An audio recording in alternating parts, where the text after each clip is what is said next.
J'avais prévu de sortir juste après être arrivé à l'hôtel. Et je me suis endormi et je me suis réveillé à 13h. Bon, c'est des choses qui arrivent. Et là, on va à Shinjuku.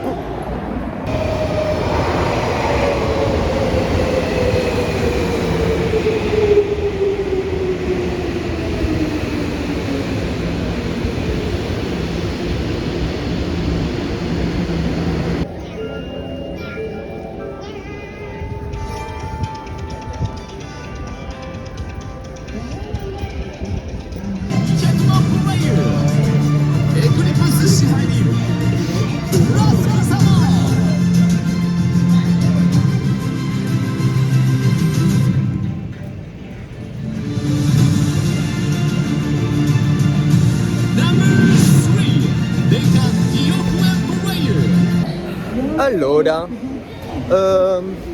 je suis à Kabukicho. C'est spécial. C'est spécial quand même. On m'a proposé il y a 20 minutes de devenir host. Pourquoi pas? Pourquoi pas? Je verrai. Peut-être que j'y retourne tout à l'heure là à faire une séance. Allez. Putain, il fait...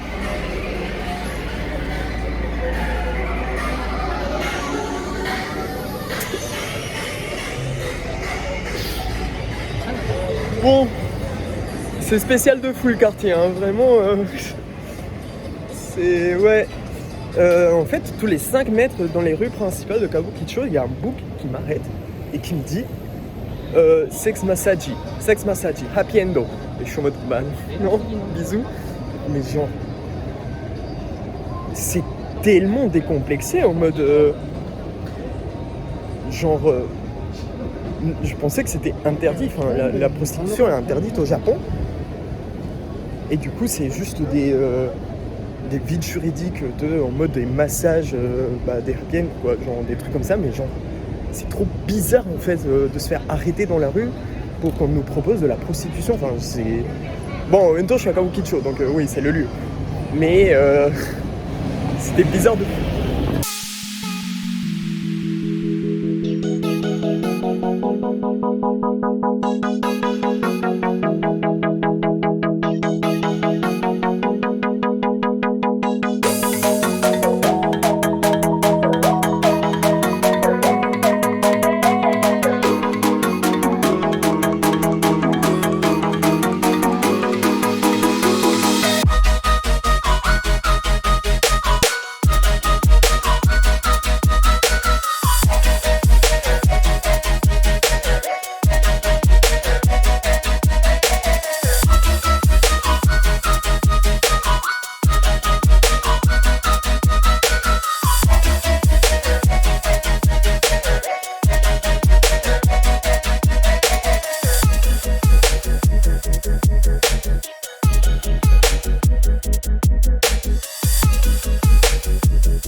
Je viens de quitter Louis et Camille. Du coup, je les verrai plus puisqu'ils partent de Tokyo demain. Moi, je rentre à l'hôtel là. Je suis un peu loin, je suis à 20 minutes à pied. Mais pas plus proche, donc tant pis. C'était une super journée. Shinjuku, c'était cool. Kabukicho, c'était rigolo. Si on met de côté le travail sexuel et tout ça et l'esclavage sexuel, c'était plutôt bien. Ce qu'il faut mettre de côté, ça, non, il faut pas mettre de côté. Salut, c'est le Hector du futur qui parle, du coup, par rapport à l'Hector que vous venez de voir. Et est-ce qu'il faut mettre de côté le travail sexuel? Non, il faut pas le mettre de côté. Il faut savoir que dans ce genre de lieu, très souvent, c'est des personnes, donc les femmes qui travaillent à Kabukicho, c'est souvent des femmes très pauvres, qui sont dans une situation de besoin et qui travaillent dans les trucs en situation de nécessité. Donc il faut juste comprendre la situation dans laquelle elles sont. Ce n'est pas une situation qui est choisie, c'est je pense terrible pour elles. Ce n'est pas un choix de leur côté de faire de la prostitution. Du coup il ne faut pas mettre de côté tout ça. Ce que j'ai envie de dire, c'est que c'est très cool de visiter un pays, c'est très sympa d'en apprendre sur la culture, sur les lieux en général qu'on visite et tout, mais c'est mieux de comprendre la situation des personnes qui sont dans le pays et des personnes qui y habitent, parce que être touriste, c'est être spectateur. Mais ce n'est pas habiter dans le pays, ce n'est pas être acteur de la situation dans le pays. Et du coup, par rapport à Kabukicho, le quartier était sympa, c'est vrai. C'était cool de se balader là-dedans. Mais je voudrais pas mettre de côté le fait que c'est un quartier dans lequel il y a de la prostitution, et de la prostitution qui n'est pas choisie par les femmes, qui est imposée parfois, qui est une honte pour beaucoup d'entre elles, pour la majorité d'entre elles. Et donc, il faut en être conscient, parce que on est des touristes, et c'est pas un lieu dans lequel, je pense, il faut faire une exposition en mode « Ah, regardez, c'est trop cool et tout, c'est rigolo ». Et c'est peut-être l'impression que j'ai donnée, et c'est pas ce que je voulais donner, en tout cas, c'est pas ce que je veux donner à l'instant.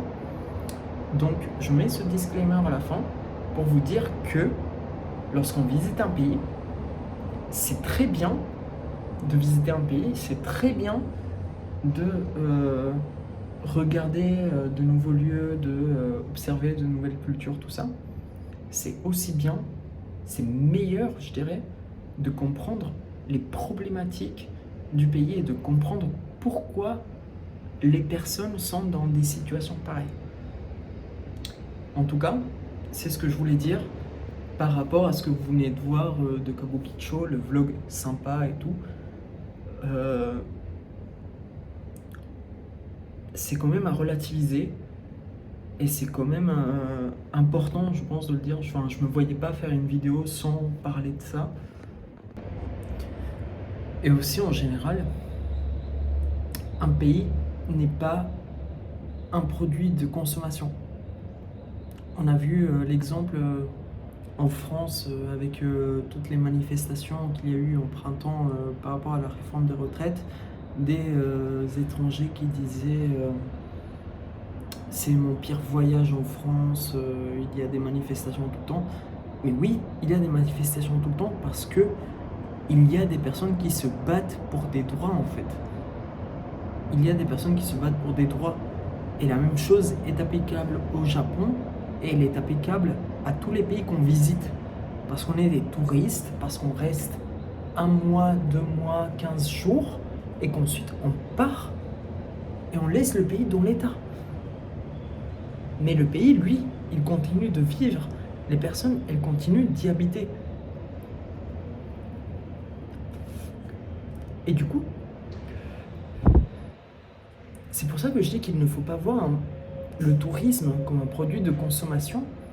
Et ce n'est pas un iPhone que tu prends, s'il ne marche pas, tu le revends ou tu essayes de l'échanger ou tu prends ton remboursement. Un pays, c'est un être qui vit. C'est des personnes qui vivent. C'est des personnes qui ont des droits, qui ont des revendications. Il faut en être conscient quand on visite un pays. Il faut en être conscient, et il ne faut pas avoir une vision idéalisée de n'importe quel endroit dans lequel on va. Déjà parce qu'on sera toujours déçu, et ensuite parce qu'on fera honte, et on fera honte aux travailleurs et aux travailleuses qui se battent peut-être pour des droits dans les pays qu'on visite en fait. Et c'est le dernier disclaimer que je voudrais donner par rapport à ça dans la vidéo. Et voilà.